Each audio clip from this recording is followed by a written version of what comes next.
Education and Construction Industry Development Council welcome all of you in the fourth batch of the Parakh program.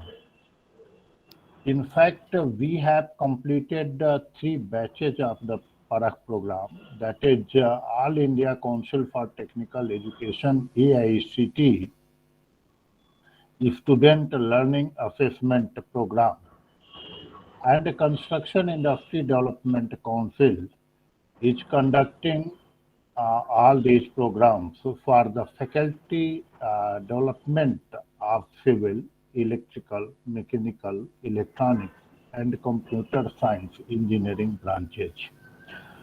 In the previous three batches, more than 1,000 faculties have joined this program, and we have covered all part of the nation, and more than 500 institutions have been associated for this program. CIDC is conducting several other programs like internship program, online, offline internship program in association with the All India Council for Technical Education program, NAPIL program for the monetization of the laboratories of the institutions, and other programs to enhance the academia and to give the opportunity for the better employment of the young engineering students.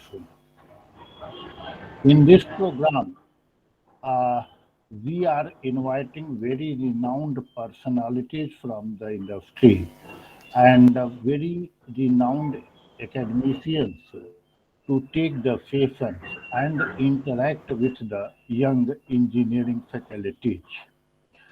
Uh, the technical session, in brief, technical sessions will be started from 7th March, and the time will be from 3 p.m. to 5 p.m. The calendar will be scheduled. The calendar will be shared by 4th March. Dear sir, we are privileged that Dr. P.R. Farooq, Director General Construction Industry Development Council, Member Secretary Engineering Council of India, Chairman Indian Society for Trenchless Technology, President International Council of Consultants, Member Planning Board Tripura and Union Territories Meghalaya, has accepted our request to grace this inauguration program as the chief guest. He has joined this program. Under his excellent guidance and mentorship, more than 5 lakh young unemployed students, unemployed youths, boys and girls, have been trained, skilled, and have been given a better opportunity for their employment. So I request, with my gratitude and with my respect, I request Dr. P.R. Farooq to extend his blessings to young engineering faculties and enlighten them for value addition in their future, in their career, and to serve the academia in better way. So, sir, now I am handing over the session to you, sir. Sir, from. Thank you, Mr. Mishra, and a warm welcome to all the young friends who are here.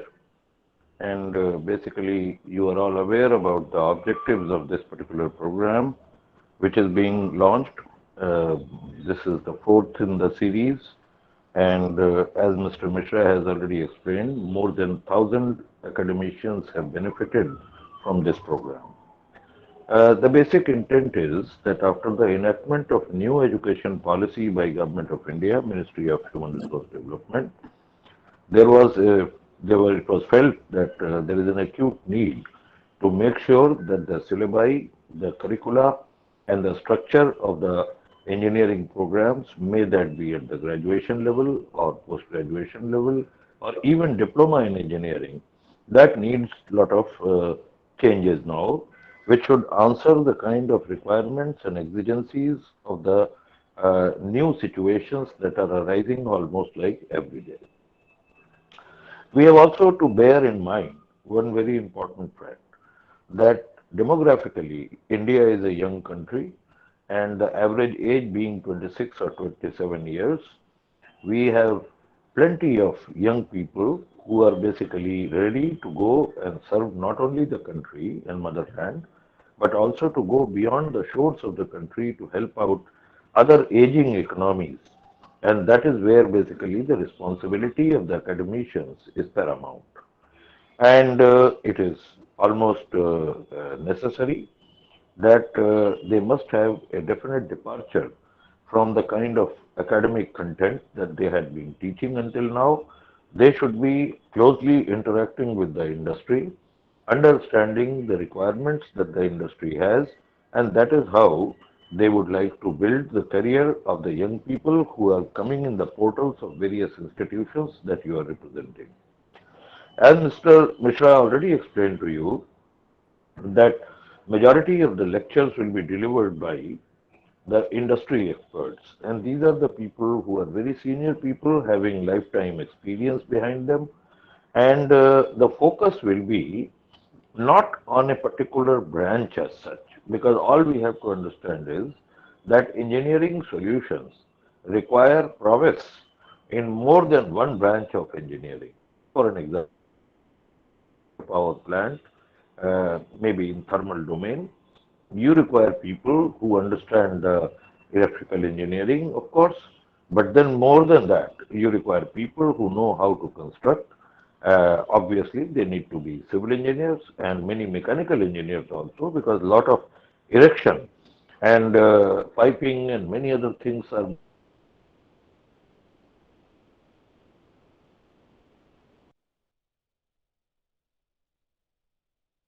basically done in basically done.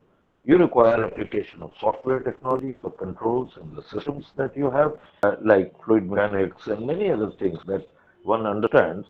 And then only when you combine the whole thing, that the net outcome and product that you have is your power plant. Same applies to fertilizer plants, same applies to any of the industrial outfits, as a matter of fact, airports that you build in the country. So it encompasses almost the entire infrastructure, which is basically the largest employment provider to the youth in nation and continuously keeps upgrading itself based on the international standard. So how do we basically resolve this particular issue? While in the college, you all have been taught and you all had been teaching things which were in close silos, divided in the branches. But now this is the time to mix them up and look at the kind of overall solution, and that is where the involvement of industry is extremely important. There are other projects also, and in due course of time, I have suggested Mr. Mishra to share with you the details of programs like NAPIL, about the kind of internship programs, and I'm happy to tell you that most of them are already in operation. And I would basically advise and suggest to all of you that please take these propositions to your college management, institution management, discuss with them, and basically uh, talk to them that these are the essential steps to make sure that the students who come out of your colleges, they carry the flag high, as so they are in a position to get value added working experience. That is something which is extremely important.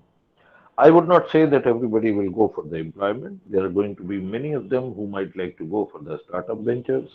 There are many of you who may like to go for consulting assignments and so on and so forth. There are plethora of issues that one can handle. So we have to basically understand few things which we are going to translate, expand, and give it to our students for that matter, because they are ultimately going to be working with the industry.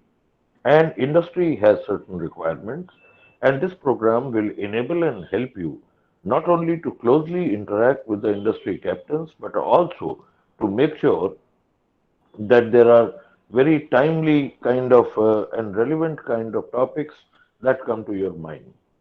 Now, a limited time program cannot really expand your horizons, but it will certainly tickle your imagination to make sure that you continuously try to expand your horizons, keep on gathering information, and that is the reason why we have made an arrangement that all the programs that will be offered to you, they are all going to be recorded, and recording of these programs will be hosted on CIDC YouTube channel. Now, you can also go through the previous programs, the three programs that Mr. Mishra spoke about. The recordings are all available, and allow your imagination to fly free to gain as much knowledge as possible. The NAPIL program is a very interesting program and probably launched for the first time in the country. And this is to make sure that all the engineering institutions who have the laboratories and who have the workshops, primarily for academic purposes, are also utilized to monetize the operations, to make sure that the workshop or the laboratories that you have, they are actually doing the real work with the industry, and this will afford an opportunity for industry to interact with you and also earn you monetary resources as well, which is going to help your management to make sure that the burden that they have for the expenditure does not only get offloaded with the kind of fees that you receive from the students, but the investment they have made, they are able to start generating more resources which can be utilized fruitfully to expand the horizons of the institution, to impart the kind of contemporary knowledge, and to have a very definite approach to get the industry coming to the college that you are basically working with, so that they get familiarized, they understand what are the kind of support and services that you can provide. After all, industry is going to be the actual user hello of not only the human sir आवाज resources, क्यों नहीं but मेरा ले रहा है hello,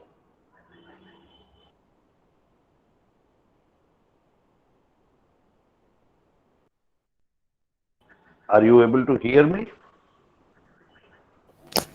Mr. Yes, Mishra? sir. Yes, sir. Yes sir Yes, sir. Yes, sir. Yes, Are sir. you able to hear me? Yes, sir. Okay.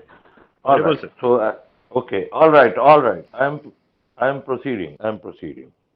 So, this is basically the essence and gist of what we are going to be doing. You'll be there for 2 weeks. Originally, AICT thought that they will basically run this program for a limited number of 60 faculty members. We said no. There are so many other colleges. There are so many young faculty members.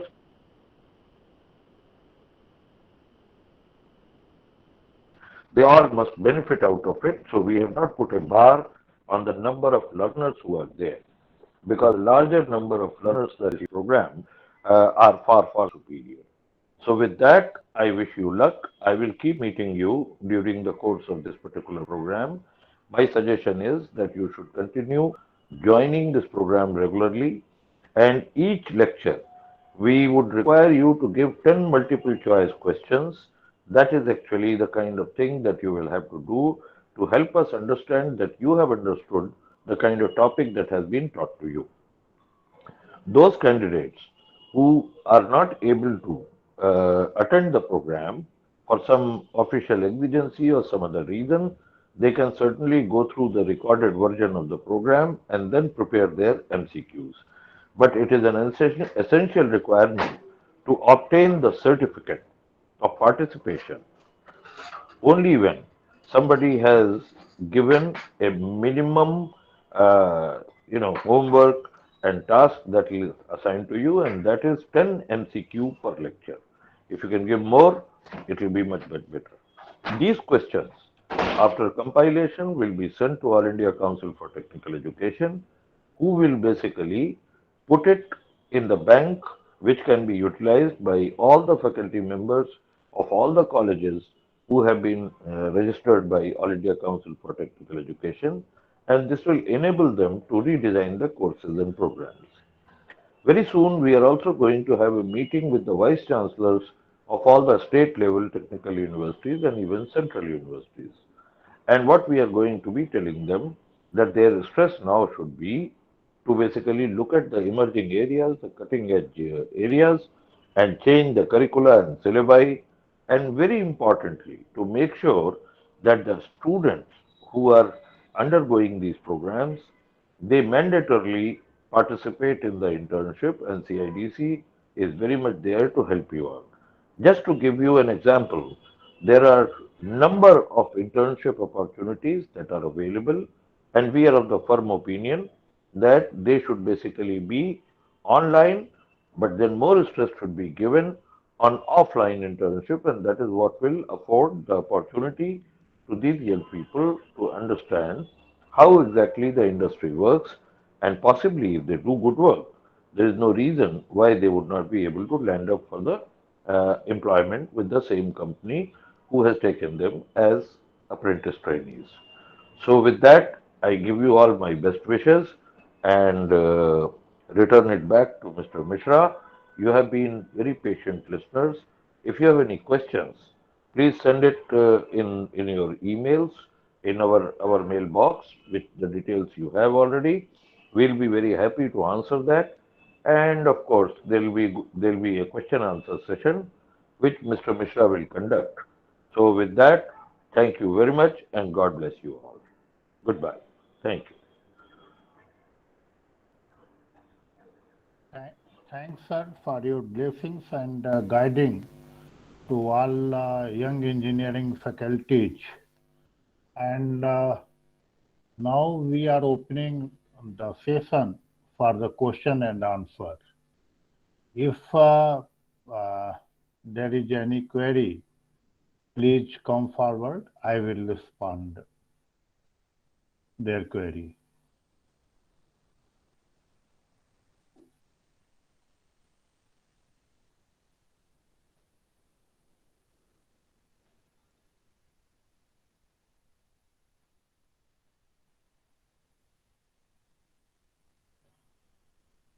Is there any query anyone can